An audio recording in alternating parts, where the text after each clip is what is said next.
तो दोस्तों फाइनली भारत को 6th जनरेशन फाइटर जेट को लेकर एक बहुत ही बड़ा ऑफर ब्रिटेन, जापान और इटली की तरफ से दिया जा रहा है। और ऐसे में मानकर आप चल सकते हैं कि ये जो ऑफर है ये काफी बड़ा ऑफर है। और अब तक ये साफ कहा गया है कि अगर भारत का साथ उसे मिलता है तो भारत अपने 6th जनरेशन के प्रोग्राम के अंदर काफी तेजी के साथ डेवलपमेंट कर सकता है। ऐसे में आपको बता दें कि भारत ऑलरेडी अपने 5th जनरेशन के फाइटर जेट AMCA को बना रहा है और 6th जनरेशन फाइटर जेट का ऑफर मिलना भारत के लिए एक बहुत ही बड़ा एडवांटेज हो सकता है। और ऐसे में दोस्तों अब देखने वाली बात यह होगी कि क्या भारत इस ऑफर को एक्सेप्ट करेगा। और अब दोस्तों आपको बता दें कि यूके 6th जनरेशन का टेम्पेस्ट फाइटर जेट बना रहा है और उसमें वह चाहता है कि भारत भी भागीदार बने। दरअसल आपको बता दें कि साल 2019 के बाद से ही एक बार फिर से चर्चा शुरू हो चुकी है कि भारत यूके के टेम्पेस्ट प्रोग्राम के अंदर शामिल हो सकता है। और आपको बता दें कि इस समय इटली, जापान और यूके मिलकर इस टेम्पेस्ट प्रोग्राम के ऊपर काम कर रहे हैं। इन तीनों देशों ने ये टारगेट किया है कि साल 2035 तक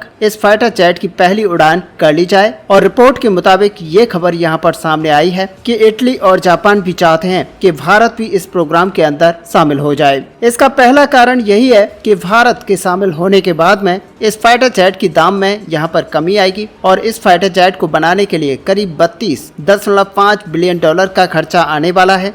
ऐसे में अगर 4 देश मिलकर इसे बनाएंगे तो एक देश के हिस्से में करीब 8 बिलियन डॉलर आएंगे, जो अभी करीब 11 बिलियन डॉलर के आसपास है। दरअसल जुलाई 2018 में इस प्रोग्राम को लॉन्च किया गया था। ऐसे में यूके की रॉयल एयरफोर्स की तरफ से ये निर्णय किया गया था कि वह इस फ्यूचर कॉम्बैट एयर सिस्टम को बनाने वाले हैं। आपको बता दें कि इटली की एरोस्पेस कंपनी लेनार्डो को भी शामिल किया गया है। इसके साथ ही MBDA जो कि यूके की कंपनी है और जो कि मिसाइल सिस्टम को इस पूरे ग्रुप के अंदर प्रोवाइड करती है, उसका एक डिवीजन भी इसमें शामिल है। इसके साथ ही यूके का रक्षा मंत्रालय और जापान भी इस पूरे प्रोग्राम के अंदर काम कर रहा है। आपको बता दें कि साल 2019 में इंडियन एयरफोर्स को भी इस ग्रुप ने अपने साथ शामिल करने के लिए निमंत्रण भेजा था। तब भारत के साथ सॉफ्टवेयर डेवलपमेंट की जो स्किल्स हैं उनके चलते साथ जोड़ने के लिए ग्रुप की तरफ से निमंत्रण भारत को दिया गया था। आपको बता दें कि तीनों देशों के अलावा टेम्पेस्ट एयरक्राफ्ट को बनाने के लिए ब्रिटेन की रॉयल्स रॉयस भी इसका हिस्सा है और वह भी चाहता है कि भारत इस ग्रुप में शामिल होकर फाइटर जेट को बनाने में मदद करे। और आपने देखा कि साल 2024 में भारत के रक्षा मंत्री राजनाथ सिंह 2 दिन के यूके दौरे पर गए थे। उनकी तरफ से कई मीटिंग्स को यहाँ पर किया गया था। तब भी ये खबर सामने आई थी कि टेम्पेस्ट जो कि एक ग्लोबल कॉम्पैक्ट एयर प्रोग्राम है, उस प्रोग्राम के अंतर्गत 3 देशों की तरफ से काम चलाया जा रहा है और उन तीनों देशों की तरफ से ये ऑफर भारत के लिए रखा जा रहा है कि भारत भी इस पूरे प्रोग्राम के अंदर शामिल होकर अपनी सेवाएं दे सकता है। और ऐसे में आप सच मानिए कि यहाँ पर कई सारे पॉइंट्स हैं जिनकी वजह से ये तीनों देश भारत को शामिल करना चाहते हैं। हालांकि उसके बाद से भारत की तरफ से कोई भी रेस्पॉन्स नहीं दिया गया था। अब बात यहाँ पर अगर 6th generation Tempest fighter jet की जाए तो ये एक ऐसा फाइटर जेट है जो दुनिया के 3 टॉप एयर स्पोर्ट्स देशों के ज्ञान और संसाधनों के साथ मिलकर तैयार किया जा रहा है।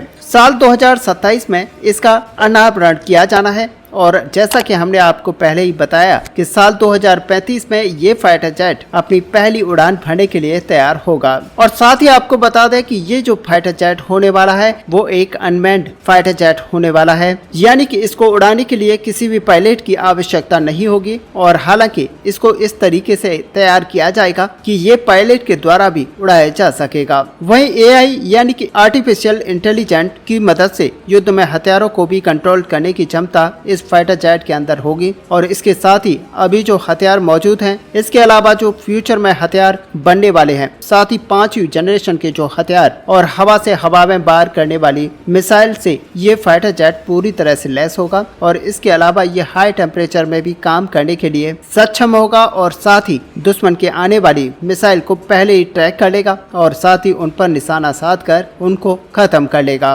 और ऐसे में आपको बता दें कि इस फाइटर जेट के अंदर कुछ इस तरीके तरीके के रडार सिस्टम्स को यूज किया जाएगा जो कि अपनी तकनीकी के माध्यम से सारा डाटा प्राप्त कर पाएंगे और इस डाटा को कंट्रोल रूम तक शिफ्ट किया जाएगा। साथ ही इसकी जो पेलोड क्षमता होगी वो ज्यादा बढ़ाई जाएगी, जिससे कि ये ज्यादा से ज्यादा हथियारों को एक बार में कैरी कर पाए और ज्यादा से ज्यादा दूरी तक अपने दुश्मन को निस्तो नाबूद। ऐसे में जो सबसे अहम ताकत इस फाइटर जेट के अंदर लगाई जा रही है वो यहाँ पर एक इंजन की है, जिसको रॉयल्स रॉयस कंपनी के द्वारा बनाकर तैयार किया जा रहा है। और अब सवाल यहाँ पर ये उठता है कि भारत अगर इस प्रोग्राम के साथ जुड़ जाता है तो उसमें भारत का फायदा क्या होगा। दरअसल दोस्तों, हमने पहले भी आपको बताया कि रॉयल्स रॉयस इसमें काम कर रही है और ऐसे में भारत इस मिशन के साथ जुड़ता है तो कंपनी के इंजन बनाने की तकनीक को भारत सीख पाएगा और ऐसे में भारत अपनी स्वदेशी 5th जनरेशन फाइटर जेट एमका के लिए एक इंजन का निर्माण करने जा रहा है और उसमें इस टेक्नोलॉजी को इस्तेमाल कर पाएगा।